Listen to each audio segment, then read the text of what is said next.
Chapter 4 is the topic that I struggled the most, but I'm sure you guys could do it perfectly. So basically, population is an entire group of individuals we want information about. And census is the collected data from every individual of the population, and sample is a subset of individuals in the population from which we actually collect data. So, bad sampling designs are convenient sampling, which as it means it's easy to reach. Volunteer response samples is also a bad sampling example because they volunteer to respond. On the other hand, there's good sampling designs, which would be simple random samples, where every group of individuals in population has an equal chance to be selected as a sample. And the other one would be stratified random sampling, which is classifying population into groups of similar individuals, which also means strata. The third one would be cluster sampling. Cluster sampling is where the individuals are located near each other. And whenever the example mentioned plots, it would be a cluster sampling. Types of bias is, for example, it would be call-in, text-in, write-in, internet polls.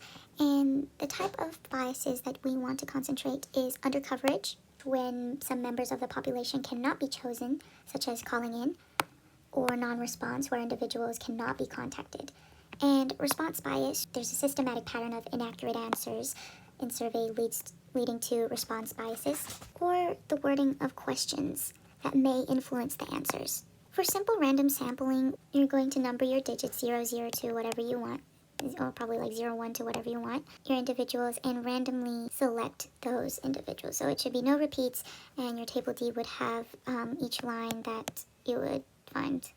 To make a good sampling design, you need a control group, which limits effects of variables other than explanatory variables on the outcome. Observational studies measures variables and observes individuals, and experiments imposes treatments on individuals to measure responses. To tell the difference, observational treatment would be implemented while experiments explain the treatments. During those experiments or observational studies, you'll find a confounding factor, which would be when two variables are associated in such a way that their effects on a response variable cannot be distinguished from each other, which means if there's a large population, the result will be bigger.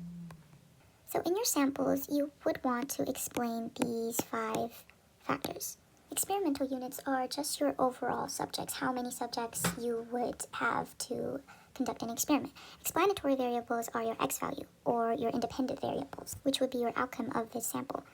Factors are just how many explanatory variables there are, levels are each factor is counted, and treatments are the overall sum of these 3.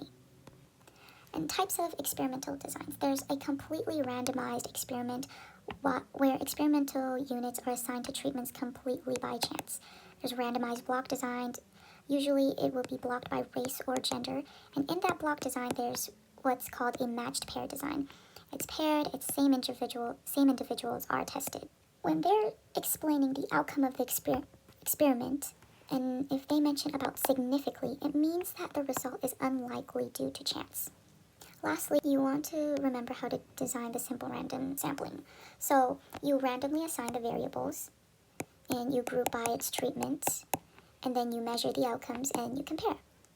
And that's about it. I might have a very weak explanation for this chapter because I was struggling, but I hope it helped.